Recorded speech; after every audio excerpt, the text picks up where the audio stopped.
बहुत बढ़िया अवसर है। मंत्र न चले नाम चला लो, नाम न चले तो चतुरासी ही गुनगुनाने लगो। बिल्कुल अवसर मत दो। जैसे दुश्मन नीचे गिर पड़ा है, आप ऊपर चढ़े हो, अब उसको ऊपर आने का अवसर मत दो। ऊपर आने का अवसर दिया तो अब आपको ऊपर आने का अवसर दुश्मन नहीं दे पाएगा। ध्यान रखना, एक बार अगर अब मन चढ़ गया आपके ऊपर और मनमानी आचरण करा लिया तो आपको भजन लायक नहीं रखेगा, क्योंकि वो समझ चुका है कि तुम ऐसी जगह पहुंच चुके हो कि अगर अब हम इसको हरा न पाए तो मुझे जिंदगी भर इसका गुलाम बनना पड़ेगा। मन ने देख लिया है कि अब हम मारे जाएंगे, अब मुझे मरना पड़ेगा, तो वो आखिरी कोशिश करके आपका नाश करेगा। बस आप सावधान हो।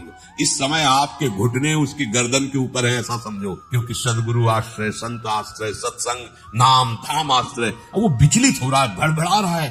कोई तो मिले ऐसा, थोड़ा तो हमें जीवन दान दे, क्या विषय भोग, थोड़ा तो मुझे विषय सेवन करने को मिले।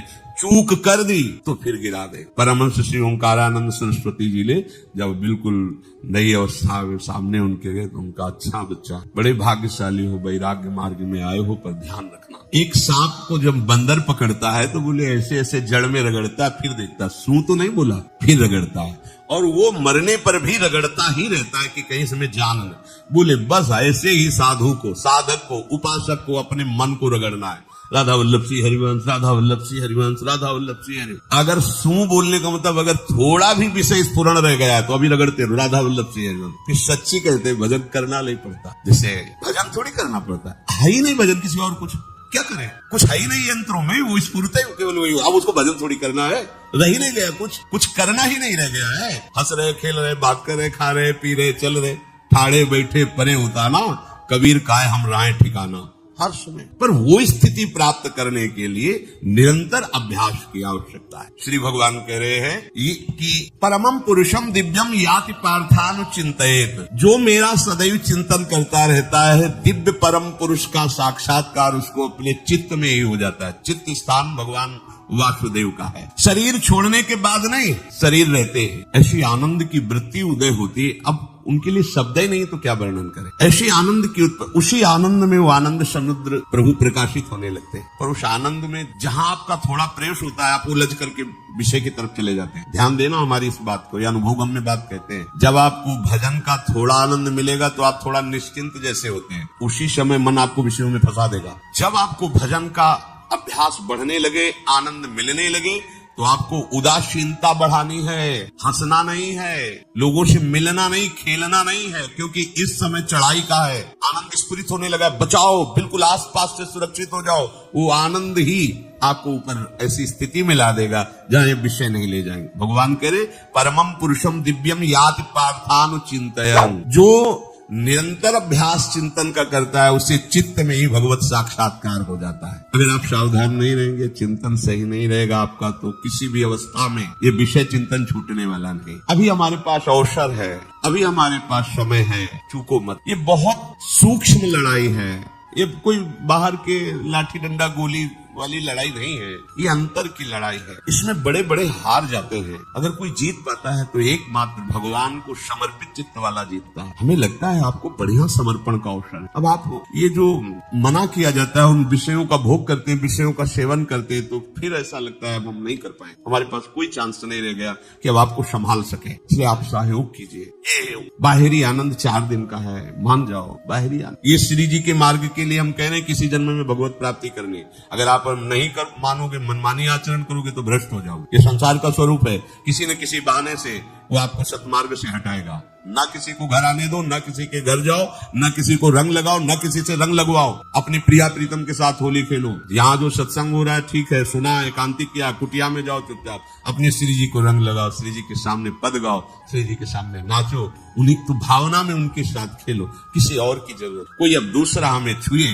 दूसरा कोई हमारा अपना बने, अब हमें जरूरत नहीं। देखो हमारी भाषा समझ में आ रही हो तो समझ लेना, नहीं बाद में पछताओगे। किसी को भी अपने साधन कक्ष में प्रवेश मत दो, किसी को अपनी कुटिया में मत आने। अब आप यहाँ गृहस्थ नहीं हो, यहाँ भी रह रहे हो, भले गृहस्थ वेश में रह रहे हो, आप वनवासी हो, आप श्री जी के उपासी हो, कोई व्यवहार की जरूरत नहीं। जब ऐसे रहोगे तो श्री जी आएंगे आपसे खेलने। निष्ठा, हृदय में निष्ठा। अब व्यवहार की गुंजाइश नहीं रह गई, हमारे पास समय नहीं व्यवहार का। हमारी बातें मान लो, पर आप लोग मानते नहीं हो, इसलिए कोई रंग नहीं चढ़ पा रहा। अरे वो बेचैन है आपके साथ खेलने के लिए। उनकी जब तरफ जब देखो ना तो बेचैन है, पर उनकी तरफ कोई देखना ही नहीं चाहता। वो तो यही से फुर्सत नहीं मिलती भोगों से खेलने के लिए, संसार के राग में खेलने के लिए। वो तो लालायित है, वो तो खुशी हो रहा है कि ये हमारा शरणागत हो गया, अभी हमारी सहचरी बनेगा, हमारी सेवा में आएगा। शरणागत होकर के पीठ कर लिया श्री जी की तरफ, मुख कर लिया संसार की तरफ, तो दोनों लाड़िले उदास बैठ जाते हैं। आप क्या करें, तो उधर मुख करके जा रहा है, चलो फिर कभी लौटेगा, वो फिर इंतजार कर। विमुख भये निमिषो न अकृपा जब चिते, खूब अभ्यास करो नाम जब। कोई होली दिवाली त्योहार, हमारा सारा त्योहार लाडली लाल से है, इन्हीं के साथ खेल। देखो तुम्हें बताएं, जो बच्चा बाहर खेलने नहीं जाता तो माता पिता उसके साथ खेलने लगते। कैसे? घुटने के बल चल रहा है तो वो पिता भी घुटने के बल चलेगा उसके साथ साथ। वो तोतली बोलेगा तो वो भी तोतली बोलेगा। देखो कभी ऐसा कर। तो ये हमारे स्वामी भी जब देखेंगे कि अरे ये तो किसी से राजी नहीं है, केवल हमसे खेलना चाहता है, इनके लाने का एक ही उपाय है, ध्यान रखना, अनन्य व्रत नहीं चाहिए हम। जैसे कल आप सुन रहे थे, पपीहा बन के रहो रे, बस यही चातक व्रत नहीं है। नहीं, अगर हमारे रंग पड़ेगा तो लाडली लाल का पड़ेगा। हम खेलेंगे तो लाडली लाल के साथ खेलेंगे, नहीं तो अब आजीवन नहीं खेलेंगे, आजीवन नहीं खेलेंगे। अगर हम पाएंगे तो इनकी जूठन पाएंगे, नहीं तो प्राण त्याग। जिएंगे तो वृंदावन में जिएंगे, नहीं जीवन। ये व्रत चाहिए। काहे को व्यर्थ समय नष्ट कर रहे? धारण करो अनन्य निष्ठा का व्रत। इनको अपनी तरफ आकर्षित करने के लिए अनन्यता ही व्रत है। रसना कटो जो अनु रटो, निरखियन फुटो, नयन श्रवण फुटो जो अनु सुनो श्री राधा। कोई भी सत्संगी कोई व्यसन न करे, अन्य किसी से संपर्क न करे, खूब पद गाओ, खूब नाचो, अपना दरवाजा कुटिया का बंद करके खूब रो, नाचो, खेलो, कूदो, उन्हीं से वो खेलने लगेंगे। उनको चैन नहीं है आपके सिवा, आप चैन से रह रहे हो। हमारे प्रिया प्रीतम आपका इंतजार कर रहे हैं, तभी आप पर है तो की कृपा की। ये बात अंदर की समझो, प्रिया प्रीतम अंदर से आपको बहुत प्यार करते हैं, पर हम देखते हैं कि आप प्रिया प्रीतम से प्यार नहीं करते। आप संसार की तरफ बढ़ते जा रहे हो, हाथ फैला खड़े, मेरी तरफ आ जा। ये हमारे भगवान नहीं है, हमारे लाडली लाल। हम इनको भगवान नहीं, ये तो प्रेम के खिलौना दो खेलत है प्रेम के। हमारे रसिकों ने इनको भगवान नहीं माना। अगर कोई संकट आया तो अपने आंचल में छुपा के इनको लेके भागे। ये नहीं सोचा कि अखिल लोग ब्रह्मांडों का ईश्वर, इसको छुपा के भागने की क्या जरूरत है। चाहे बिहारी जी को, चाहे राधा वल्लभ लाल को, जब कभी कोई ऐसा भय आया है तो ऐसा नहीं सोचा कि भगवान रक्षा करेंगे, नहीं, इनकी रक्षा हमें करनी है। इनको छुपा करके, कभी काम वन में राधा वल्लभ लाल को, कभी बिहार वन में से बिहारी जी महाराज छुपा के अपने अपने ठाकुर। हमारे लाडले हैं, प्यारे हैं, इन्हीं के साथ खेलना है, इन्हीं में रहना है, अब इन्हीं के पास रहना है, इन्हीं में रहना है। दो बात ध्यान रखो, इन्हीं के पास रहना है, इन्हीं में रहना है, बस। अब यही हम नहीं कर पाते, वही जो शुरुआत सत्संग में की थी, सबकी ममता ताक बटोरी, मम पद मन। ये भारी बात है, भारी बात है। जितनी जल्दी आप उदास हो जाओ संसार से, उतनी जल्दी मुस्कुराहट आ जाएगी प्रिया प्रीतम के मुख पे आपके लिए। आप जब मुस्कुरा रहे हैं उधर, तो वो उदास बैठे कि हमारी तरफ क्यों नहीं देख रहा। अब हमें अपने प्यारे को उदास नहीं कर, प्यारे को मुस्कुराहट से युक्त करना है। क्या हम उदास? ताते मौन रहे वो उचित है, जगती भयो फिरे बैरागी, वृंदावन रस में अनुरागी। खूब चिंतन परायण रहो, कोई भी विषय का सेवन ऐसा ना करो जो आपकी बुद्धि भ्रष्ट कर। कोई आपने ऐसा गंदा विषम, गंदी बात, गंदी चेष्टा, आप परसों नरसों, फिर आगे क्या? आपका जो साधन मार्ग वो ढक जाएगा, फिर प्रमाद छा जाएगा। हमें किसी भी उत्सव में, किसी भी उत्साह में अपनी प्यारी जो की अनन्यता और सिद्धांत को नहीं छोड़ना, अपने मार्ग में चल। ये अध्यात्म है, अध्यात्म। ये दान पुण्य की बातें नहीं है, ये लोकांतर में भटकने की बातें नहीं है, सीधे भगवत प्राप्ति की बातें। यत करोषि, जो भी तुम करोगे वो तुम्हें अपने आराध्य देव के लिए करना है, आराध्य देव को समर्पित करना है। देहाभिमान अभी कुछ ही समय में गलित हो रहा है, ऐसा आपको अनुभव। कैसे समझेंगे? देहाभिमान गलित हो रहा है जब आपका अपमान हो और आपको कोई फर्क न पड़े, आपका सम्मान हो, आपको कोई हर्ष नहीं हुआ, बड़ा लाभ हो गया, कोई सुख नहीं हुआ, बड़ी हानि हो गई, कोई दुख नहीं हुआ, शरीर स्वस्थ है, कोई हर्ष का विषय, शरीर अस्वस्थ है, कोई शोक का विषय। यह है देहाभिमान गलित होने का स्वरूप। यत करोषि, तो जो भी हम करें, पापाचरण भी करें तो श्री भगवान को अर्पित कर दे। बोले नहीं, तस्मात् शास्त्रम प्रमाणम ते कार्याकार्यो व्यवस्थित। जो तुम्हें करना है उसमें प्रमाणित कार्य करने हैं, शास्त्र के अनुसार। यत करोषि, अब जो भी करोगे शास्त्र सम्मत करोगे और प्रभु को समर्पित करोगे, देहाभिमान बहुत जल्दी गलित हो जाएगा। यदश्नासि अशन भोजन, जो भी पाओगे पहले प्रभु को भोग लगाओगे, देहाभिमान गलित हो जाएगा। मान लो मेरी बात, ये सब 4 दिन के उत्सव, 4 दिन की चांदनी, शोक समाज पूरा तैयार हो रहा है हमारे ऊपर आक्रमण करने के लिए। तुम्हें क्या पता? शोक का अंधेरा छाने के पहले ही व्यवस्थित जहां पहुंचना वहां पहुंच जाओ, फिर अंधेरा छा जाएगा, कोई फर्क नहीं पड़ेगा। अभी आप यात्रा ही नहीं प्रारंभ किए हैं और अंधेरा आ गया तो मार्ग ढक जाएगा और जीवन व्यर्थ चला जाएगा। कुछ भी मत खाओ। कैसी धूर्तता हमारी बुद्धि में बैठी है। रसेंद्री की तृप्ति के लिए हम गुरुजनों की आज्ञा को रौंद करके चंद विषयों का सेवन कर। धिक्कार है जीवन को। यदि आज्ञा उल्लंघन करके अमृत भी पीने को मिले तो विष हो जाएगा। ध्यान रखना। इंद्रियों की चाटुकारिता करते हद हो गई। अरे संसारी पुरुष में ऐसा देखे तो चलो, लेकिन जो भगवत मार्ग के पथिक, धिक्कार तुम्हारे जीवन को। प्रियाजू को बिना भोग लगाए अर्पित किए तुम पाने के लिए उत्साहित कैसे हो रहे हो? जिन वस्तुओं को निषेध किया गया है उनकी तरफ स्वप्न में भी अगर गति हो तो जलन होनी चाहिए कि स्वप्न में भी हमने कैसे स्वीकार कर लिया। कभी कभी ऐसा लगता है कि भगवत प्राप्ति बहुत, ये समझने वाले नहीं। मेढक को तौलने का अगर हमें आदेश मिले तो तौलना बहुत कठिन है। 5 रखो, 2 उधर चिटक के चले गए, उनको घसीटो तो 3 पहले वाले फिर उतर। ऐसे है, सावधान हो जाओ। ये आज्ञा का उल्लंघन तुम्हारे लिए नारकी गति का काम करेगा। अगर आज्ञा है कि अमृत नहीं पीना तो मत पीना, नहीं वो विष हो जाएगा। अगर आज्ञा है विष पी लीजिए तो गरल सुधा रिप कर ही मिताई, गोपद सिंधु अनल शीतलाई, वो विष अमृत हो जाएगा। तुम्हारा शत्रु तुम्हारा मित्र हो जाएगा। ये भाव समुद्र गाय के खुर के गड्ढे के समान हो जाएगा। आज्ञा पालन बहुत बड़ी सिद्धि है। ये मूढ़ता का त्याग कीजिए। आप जानते हो, जानते नहीं है? नहीं, तुम नहीं जानते हो, तुम्हें वो जान रहे हैं। अगर तुम अपना आनंद चाहते हो, सुख चाहते हो तो आज्ञा पालन करो। इसी से देहाभिमान गलित होगा। तुम्हारी एक एक वृत्ति उस सर्वात्मा प्रभु बैठे देख रहा है और उन्हीं के रिझाने के लिए तो तुम्हें मानव देह मिली, भगवत मार्ग मिला। ये ध्यान रखो, एक बार भी बिना भोग अर्पित किए हुए जो पाओगे वही तुम्हारी बुद्धि भ्रष्ट कर देगा। देख लो आंख खोल के कैसे बुद्धि भ्रष्ट होती है। वो अपने आराध्य देव इष्ट देव की ही निंदा करने लगता है, आराध्य देव इष्ट देव के विपरीत चलने लगता है। ये बुद्धि गिरी मतलब सर्वनाश। जो शास्त्र में कहा गया है, कामः संजायते क्रोधा क्रोधा स्मृति विभ्रमा स्मृति भ्रंशात् बुद्धिनाशो, बुद्धिनाश को ही कहा गया प्रणश्यति, नष्ट हो गया, वो किसी काम का नहीं। यत करोषि, जो भी कर रहे हो वो प्रभु के लिए हो और प्रभु को अर्पित करो। यदश्नाश, जो भी असन भोजन करते हो, जो भी तुम्हारी जिह्वा में जाए, अगर तुम इसी जन्म में भगवत प्राप्ति करना चाहते हो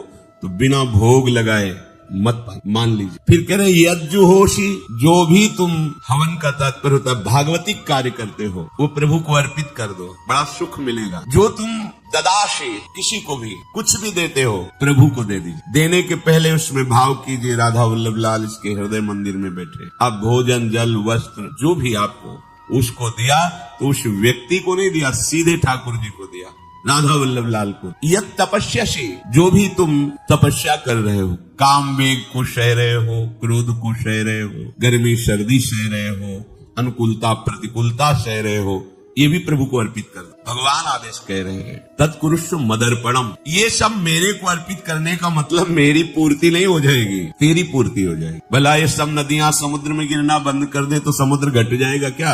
यद्यपि समुद्र प्राकृतिक है, चिदानंद नहीं। भगवान तो चिदानंद समुद्र है। कोई भी नदी चाहे बाढ़ युक्त जाके गिरे या गिरना बंद कर, समुद्र में कोई फर्क नहीं पड़ता। इसीलिए सेवक जी ने कहा है, मांगो मन मनुष्य दासी अपनी कर, पूर्ण काम सदा हृदय।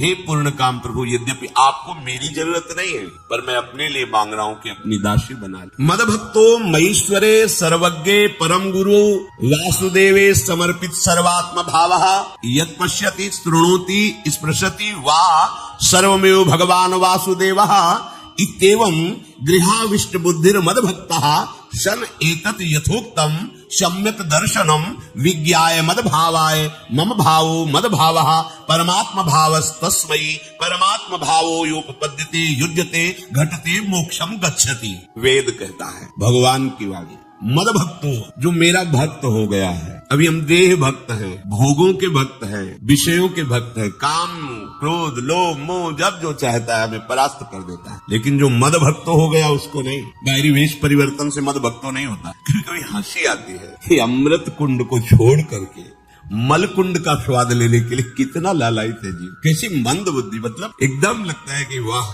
प्रभु आपकी है विचित्र माया है। ये इधर कूदे तो अमृत कुंड है, इधर कूद रहा है मल कुंड है। वो जानबूझ करके अमृत को त्याग करके मलकुल में भेजा रहा। जहां हमारी प्यारी जी और प्यारे जी की ऐसी सुख वृत्ति है, वेणु कानन कुणित श्रवण सुंदर सुनत मुक्त सम सकल सुख पाए पग पेलिरी। मोक्ष सुख को भी लात मार करके जिस सुख में बढ़ाए, कैसा कैसा तुम्हारा आश्रय है। हमारे युगल सरकार का ऐसा सुख है कि मोक्ष सुख थूक देने योग्य हो जाता है, और आप युगल सरकार को एक तुच्छ विषय के लिए छोड़ देते। कैसे भक्त हो तुम, कैसे हो तुम? खुद प्रश्न करके देखो। कभी तुम्हें अपने ऊपर धिक्कार नहीं आता? अपने को बहुत चतुर समझते हो, अपने को बहुत प्रवीण समझते हो कि कोई नहीं जानता हम क्या खाते हैं, कोई नहीं जानता हम कहां जाते हैं, कोई नहीं जानता हम कैसे खिलाड़ी हैं कि खेल रहे। अरे पागल, तू कैसा खेल रहा है। ये जगन नाटक वैभवा, वो बैठे हुए डायरेक्टर सब कुछ देख रहा है, तुम्हारी कहानी लिख रहा है। बहुत होश में हो जाओ, हर समय तुम दृष्टि में हो, ऐसा मत समझो। मद भक्तो मईश्वरे सर्वज्ञ, समाज मैं सर्वज्ञ हूँ, मैं सब कुछ देख रहा हूँ। परम गुरु, मैं गुरुओं का भी गुरु, परम गुरु हूँ। भगवान बोल रहे वो है, वही परम गुरु है, क्योंकि गुरु शब्द ही उन्हीं के आगे है, दूसरा कोई है ही नहीं। दूसरा न कोई, वही परम गुरु है, क्योंकि उनके सिवा कोई है नहीं, वही है परम गुरु। बड़े करुणा में अगर ये सोचा जाए कि भगवान की वाणी और गुरु की वाणी अलग है, भ्रम है। आप भगवान की वाणी गूंज रही है, पकड़ो, आपको लगेगा बातें कर रहे हो, कहाँ गूंज रही है? अभी ट्रांजिस्टर लाइए, लखनऊ लगाइए, अभी बोलने लगेगा। तो वाणी गूंज रही ना लखनऊ की। कानपुर लगाइए, कानपुर बोल ले, क्योंकि उसमें पावर है उस वाणी को घसीटने का। एक यंत्र जैसा तुम्हारे अंदर तो पावर नहीं है, तुम अपने को बहुत पावरफुल समझ। जितना बड़ा ट्रांजिस्टर लाइए, उसे आप अभी लगाइए। बम्बई, अगर स्टेशन आ रहा पकड़ में तो बोलने लगेगा ये बम्बई की आकाशवाणी से बोल रहा हूँ, आकाशवाणी पकड़ रहा है। तुम्हारे अंदर कितनी सामर्थ्य है, तुम गुरुवाणी सामने से नहीं पकड़ पा रहे हो, आकाशवाणी क्या पकड़ोगे? बहुत ज्ञानी, बहुत विज्ञानी, वो एक यंत्र पकड़ रहा है लोक के स्टेशनों को। अगर तुम मंत्र पकड़ लो तो तुम भगवान की वाणी ऐसे सुनोगे, ऐसे देखोगे, कहीं दूर थोड़ी है, सामने नृत्य करते रहे, नेत्र खुले थोड़ा। पावर आप में है, जो मंत्र मिला है, वो यंत्र पकड़ता है स्टेशन, पावर तुम्हारा सीधे पावर हाउस को पकड़ेगा। अखिल ब्रह्मांडों का पावर वासुदेवा समर्पित सर्वात्म भावः। तो यद पश्यति यद शृणोति स्पृशति, वो भगवान का स्पर्श करेगा, भगवान की वाणी सुनेगा, भगवान को ही देखेगा। कौन? जो मद भक्ता है। आप लोग बड़े कृपा पात्र, भगवत मार्ग के पथिक बन गए। कहाँ फंसे हो यार, कहा? बड़ी हंसी आती है। साधक अपने छोटे से दोस्त को पहाड़ की तरह देखकर व्याकुल हो जाता है और गुरु और भगवान से पुकारता है, नाथ देखो मैं ऐसा, मुझे बचा लो। प्रभु अभी तक समर्पण नहीं होता, उसे अपने में फुर्सत नहीं। जो मेरा हो जाता है वो निरंतर मेरा चिंतन करता है, इसलिए मैं उसको सुनाई देता हूँ। तुम किसका चिंतन कर रहे हो? संसार का। तो क्या सुनाई दे रहा है? संसार। तुम किसको देखना चाहते हो? संसार को। तो क्या दिखाई दे रहा है? स्त्री पुरुष दोष गुण। भगवान कह रहे मद भक्तो, जो मेरा भक्त है वो यत् पश्यति शृणोति स्पृशति, प्रभु स्पर्श में आते, केवल देखने में नहीं आते। क्या भगवान को ध्यान में देख लिया? अगर आपको यह वीडियो अच्छी लगी है तो वीडियो को लाइक करें, कमेंट करें और चैनल को सब्सक्राइब जरूर करें। और मैं आपको मिलता हूँ कल एक और नए वीडियो के साथ। राधे राधे।